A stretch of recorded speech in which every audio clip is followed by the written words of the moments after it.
Melanjutkan dari part sebelumnya di mana saat ini si Qin Feng pun melakukan pelangkahan. Dia pun bergegas pergi ke gunung Luohua. Sementara itu di tempat yang berbeda di keluarga Lin, kita pun diperlihatkan dengan sosok dari kepala keluarga yang kini mengatakan kepada paman ketiga, "Paman ketiga, kau sudah tiba, silahkan duduk di sini." Di sana, si pria ini mengatakan, "Paman ketiga, kali ini kami akan merepotkanmu. Kami butuh bantuanmu dalam masalah yang serius."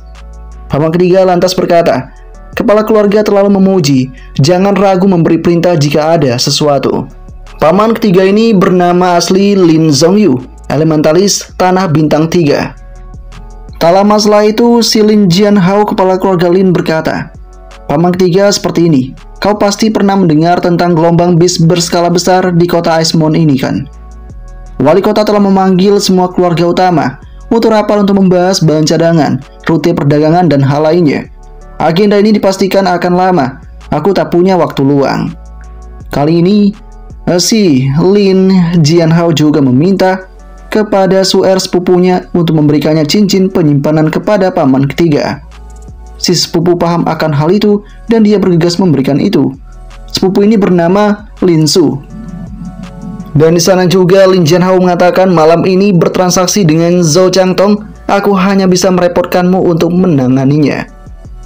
Paman ketiga paham akan hal itu. Dia berkata, "Apa yang diperintahkan oleh kepala keluarga sudah pasti akan aku kerjakan." Lin Jianhao kemudian mengatakan, "Paman ketiga, hal yang diinginkan Zhou Changtong ada di dalam cincin ini. Kau harus melakukannya dengan hati-hati."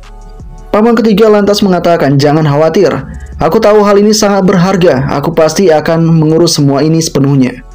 Gunung Luohua berjarak jauh dari sini dan waktu adalah yang penting. Aku akan segera melakukan sekarang juga." Dia pun pergi meninggalkan tempat itu. Dan dengan keadaan yang terjadi, ketika si paman ketiga itu pergi, terjadi perbincangan sedikit hangat dari Lian Hao dan juga Lin Su. Tak disangka keduanya sangat akrab sekali, bahkan terlihat sangat mesra sekali.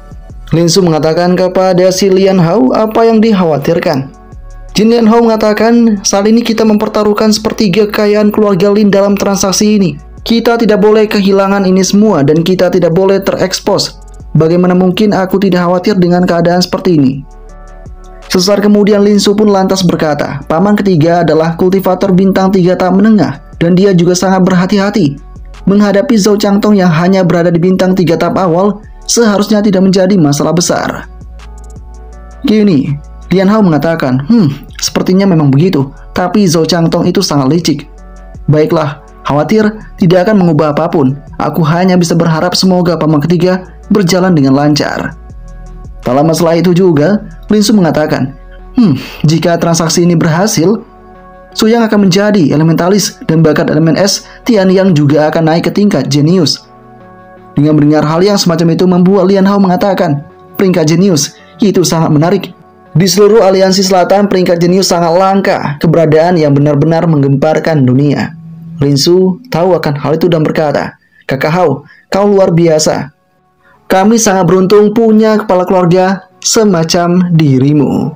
Dengan kondisi yang ada membuat Lian Hao berkata, "Jika keluarga Lin dapat menggunakan pondasi ini, cepat atau lambat kita dapat mengganti wali kota itu dan mengambil kontrol seluruh kota dasar." Lin Su yang mendengarnya kemudian berkata, "Yah, pada saat itu nanti tidak akan ada yang berani bergosip tentang hubungan kita." Lian Hao mengatakan, ngomong-ngomong, apakah ada berita dari sisi yang berbeda?" Di sana, sosok dari Lin Su mengatakan, "Belum, aku belum bisa menghubungi Su Yang dan Bai Su juga menghilang." Kini dengan kondisi ini membuat kepala keluarga mengatakan, "Aku berharap Su Yang tidak mendapatkan kecelakaan apapun. Situasi saat ini mengerikan. Kamu harus menyelidiki terlebih dahulu gadis pengungsi bernama Cucu itu dan mencari tahu apakah dia masih hidup."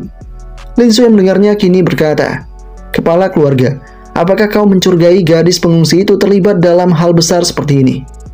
Di sini, Lian Hao mengatakan, "Tidak. Satu-satunya yang dapat mencegah Bai Su mengirimkan sinyal bahaya adalah elementalis bintang 2 atau lebih tinggi. Seorang pengungsi tidak akan punya kemampuan yang seperti itu." Dan di saat yang seperti ini juga, sosok dari si Lian Hao menjelaskan lebih jauh, "Aku mengenal Su Yang dengan baik. Dengan kepribadiannya, dia tidak akan membiarkan gadis bernama Cucu itu hidup. Aku tidak mengesampingkan kemungkinan Su Yang hanya mengalami masalah sementara yang mencegah dia menghubungi keluarga. Tapi jika gadis bernama Cucu belum mati, maka Su Yang kemungkinan akan dalam masalah. Dan dengan kondisi ini membuat Lin Su akan bergegas menyelidiki itu. Sementara itu di tempat yang berbeda di gunung, kita pun diperlihatkan dengan si Qin Feng yang kini tengah berburu seekor bis yang tampaknya menjadi daya tarik bagi dirinya. Bis itu melawan dengan sebuah kemampuan api yang dia miliki. Qin Feng berusaha untuk menahan laju dari serangan api itu, hingga ledakan besar terjadi di sana. Untungnya Qin Feng berhasil melakukan penghindaran. Dan dengan kondisi ini si bis pun bingung tentang apa yang sebenarnya terjadi, hingga pada akhirnya Qin Feng pun menyiapkan sebuah serangan dari arah atas, sehingga serangan itu langsung mengenai target dan membuat sosok dari bis pun kini binasa. Yah, si Qin Feng mengeluarkan sebuah teknik Sanguine Blade Rampage Strike. Dengan kondisi yang ada membuat si Qin Feng berhasil mendapatkan bis core elemen api. Dia bergegas untuk mendapatkan hal itu dan mengatakan, "Aku telah membunuh 4 bis panjang jalan, tapi 3 yang pertama adalah elemen bumi atau air. Dengan bis core ini kekuatanku akan melonjak sekali lagi." Qin Feng bergegas menyantap hal itu dan dia pun kini berhasil untuk mendapatkan bintang 2 tahap awal. Kultivasi elemen api meningkat sebesar 10%. Dan hingga pada saat ini, Qin Feng pun berhasil meningkatkan kemampuan kultivasi elemen apinya hingga mencapai tahap awal 17%. Dengan kondisi ini membuat Qin Feng berkata, memang benar tingkat talent mempengaruhi jumlah penyerapan. Hanya dengan bis core bintang 1 tahap akhir, elemen anginku dapat mencapai bintang 1 tahap menengah 83%. Elemen apiku hanya bisa mencapai bintang 1 tahap menengah 17% dengan menyerap bis core bintang 2 tahap awal. Bagaimanapun juga, aku harus terus melangkah. Kekuatan tempurku juga tiba-tiba meningkat menjadi 2.940 poin dan ini sangat cepat sekali. Qin Feng kemudian kembali berkata dalam hatinya, aku sudah mendengar bahwa ada berapa bis di Gunung Luohua. Jika aku bisa memburu 1 atau 2 bis elemen api dan elemen angin sebelum menghadapi Zhou Changtong, kekuatanku akan meningkat secara signifikan. Dengan perlengkapan dan kekuatan tempur, aku mungkin bisa menghadapi Zhou Changtong dan keluarga Lin bersamaan. Saat ini harta dari transaksi mereka juga akan menjadi milikku. Beberapa saat kemudian, si Qin Feng benar-benar mencapai titik tujuannya. Dia pun kini berhasil mencapai Gunung Luohua dengan sebaik mungkin. Di sana ketika ini terjadi, dia bertemu dengan banyaknya bis, namun dia tetap fokus dengan tujuan yang ada.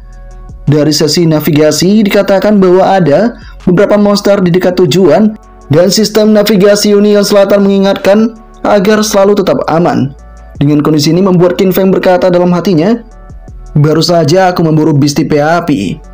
Dan pada saat ini kultivasi api milikku telah meningkat ke bintang 1 tahap akhir. Ini membuat kekuatan tempurku menjadi 3.200 poin. Sayangnya bis tipe angin terlalu langka. Aku belum menemukan satupun. Ini sudah hampir tengah malam dan aku masih belum tahu di mana Zhou Changtong berada. Aku harus menemukannya secepat mungkin. Tak lama kemudian Qin Feng mendengar adanya suara yang keras sekali yang datang dari sekitaran. Qin Feng pun tahu jika saat ini seseorang sedang bertarung dengan bis. Dia pun menyangka jika itu mungkin Zhou Changtong. Dia bergegas untuk menggunakan teknik Ice Concealment Art-nya untuk segera membuat dirinya tidak terlihat. Dan ternyata tanpa diduga yang sedang bertarung adalah si Lin Zhongyu. Dia kini berhadapan dengan bis yang ganas. Zhongyu di sana sadar jika bis jahat ini tampaknya ingin menyerangnya. Tapi Zhongyu tetap tenang. Dan dengan kondisi ini membuat Qin Feng tahu jika memang ada seseorang di sini dan tengah bertarung menghadapi bis itu. Qin Feng juga tahu jika binatang iblis ini merupakan serigala Swiftwind, bintang 1 yang sempurna. Ini adalah bintang iblis tipe angin yang dia cari-cari. Saat ini pertarungan terjadi dengan ganasnya. Lelaki tua tampak sangat tenang, dan Qin Feng tahu jika lelaki tua ini tak seperti apa yang dia lihat di televisi. Qin Feng pun kini bertanya-tanya apa yang sedang dilakukan oleh pria tua ini. Dan Qin Feng juga tahu jika mungkin pria ini merupakan orang suruhan dari keluarga Lin. Kini si Lin Zhongyu benar-benar menggunakan courting dead-nya, sehingga tanpa banyak bacot lagi, Lin Zhongyu berhasil menghabisi bis itu dengan sebuah formasi bintangnya. Dan dengan kondisi ini membuat Qin Feng berkata dalam hatinya, Mengumpulkan 3 bintang atau menggunakan kekuatan alam ini benar-benar formasi bintang. Orang tua ini berada di bintang 3 tahap menengah. Ya, Qin Feng juga tahu siapapun dia ini, untuk saat ini Qin Feng bukan tandingannya. Lebih baik tidak menunjukkan keberadaannya saat ini. Tak lama kemudian Qin Feng juga tahu ada satu orang lagi yang datang. Kali ini seseorang dengan kemampuan api. Ya, sebuah kobaran api besar datang ke arah pria tua itu. Dan dengan kondisi ini Qin Feng kemudian berkata, selain elementalis angin, elementalis lain harus mencapai setidaknya bintang 3 terlebih dahulu untuk bisa terbang di udara. Orang yang datang itu setidaknya adalah elementalis api tingkat ketiga atau bahkan lebih tinggi, dan mungkin itu Zhou Changtong. Benar saja, Zhou Changtong muncul seketika dengan kobaran api di tubuhnya. Kini Zhou Changtong mengatakan kepada si Lin Zhongyu itu, kenapa kau yang datang dan bukannya Lin Jianhao? Dengan kondisi ini membuat si Qin Feng akhirnya tahu jika ini merupakan orang yang ada di berita, dan memang benar Zhou Changtong. Tak lama setelah itu, Lin Zhongyu mengatakan kepada si Zhou Changtong, kau menyebabkan gelombang monster yang begitu besar sehingga bahkan The Union pun khawatir. Pemimpin klan kami tak bisa pergi, jadi aku datang untuk menggantikannya. Dan dengan pertemuan yang ada ini membuat Qin Feng kemudian berkata dalam hatinya, lelaki tua berambut putih itu memang benar dari keluarga Lin.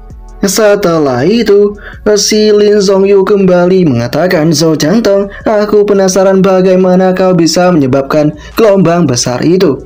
Zhou Changtong yang mendengarnya kini berkata, kau tak perlu tahu akan hal itu. Apakah kau telah membawa barang yang kubutuhkan? Di sana juga, si Lin Zhongyu mengatakan, ya. Lalu bagaimana denganmu? Keduanya pun tampaknya akan melakukan sebuah pertukaran barang. Dan dengan kondisi ini membuat Qin Feng memegang kamera sambil mengatakan, bagus sekali, sekarang aku punya bukti kuat kalau keluarga Lin berurusan dengan Zhou Changtong. Kemudian diskusi kembali dilakukan oleh Zhou Changtong. Kali ini mereka berdua pun akan menunjukkan barang yang mereka bawa. Dimulai dengan sosoknya Zhou Changtong yang lantas menunjukkan barangnya itu, di mana item ini dikenal sebagai buah Dewa Es dengan kategori artefak langka mistikal. Efek yang dimiliki adalah meningkatkan sensitivitas es, dengan catatan bisa dimakan, bahkan manusia biasa pun dapat mengonsumsi ini. Atas kondisi ini membuat Qin Feng berkata, ya ampun, itu sebenarnya adalah buah Dewa Es yang legendaris. Buah Dewa Es merupakan satu-satunya artefak di bumi yang dapat meningkatkan sensitivitas elemen es. Dikabarkan, buah ini bernilai lebih dari 10 miliar. Sangat jarang, banyak elit elementalis es yang sangat menginginkannya. Bahkan elemen esku yang saat ini berada di rank jenius, tapi dengan buah ini, si Qin Feng yakin dapat menembus rank peerless. Terlebih lagi, jumlah buah Dewa Es terdapat 2, jadi dia bisa memberikan itu kepada cucu, karena cucu hanya punya sedikit konstitusi elemen, dan salah satunya adalah elemen es. Jika cucu dapat memakannya, cucu bisa menjadi seorang elementalis. Tak lama setelah itu juga, Zhou Changtong melanjutkan pembicaraannya dengan si Lin Zhongyu. Zhou Changtong mengatakan kepada Lin Zhongyu, kau sudah melihat barangku pada saat ini. Sekarang tunjukkanlah barang yang kau bawa itu. Lin Zhongyu pun akan segera membuka kotak bawaannya itu. Si Qin Feng pun sangat penasaran tentang apa yang ada di dalam kotak itu, sehingga mereka bisa menukarnya dengan 2 buah Dewa Es. Tadi diduga di dalam kotak itu terdapat item buah Dewa Api dengan kategori artefak langka mistikal. Item ini punya efek untuk meningkatkan sensitivitas api dengan catatan dapat dimakan bahkan oleh manusia biasa. Dan dengan kondisi yang ada membuat Qin Feng pun lantas berkata, ya ampun, buah Dewa Api, artefak legendaris lainnya. Satu-satunya artefak di bumi yang dapat meningkatkan sensitivitas api. Menukar artefak langka dengan artefak langka lainnya memang masuk akal. Qin Feng pun kini sangat-sangat senang. Dia mengatakan, jika aku bisa mendapatkan buah Dewa Api ini, bakat elemen api yang kumiliki pasti akan mengalami peningkatan yang signifikan. Tak lama kemudian perbincangan kembali terjadi antara kedua pak tua itu. Zhou Changtong menanyakan apakah ada barang lain yang dibawa. Lin Zongyue mendengarnya kini berkata jika dia berhasil membawa yang lainnya dan ini merupakan item dengan nama Emperor Flowing Magma, jenis api, dengan kategori artefak langka mistikal. Efeknya dapat dengan cepat meningkatkan kultivasi api dan dengan cepat memadatkan pola bintang. Dengan catatan dapat dikonsumsi oleh siapapun bahkan manusia biasa. Dengan apa yang ada di hadapan matanya, Qin Feng membuat Qin Feng pun tahu jika ini merupakan Emperor Flowing Magma. Qin Feng mulai mengeluarkan suara sehingga membuat kedua pak tua itu pun tampak merasa kaget. Mereka menyangka jika mungkin ada sesuatu yang mendekat ke arah diri mereka. Dan apakah yang akan terjadi selanjutnya? Part ke-14 berakhir sampai di sini.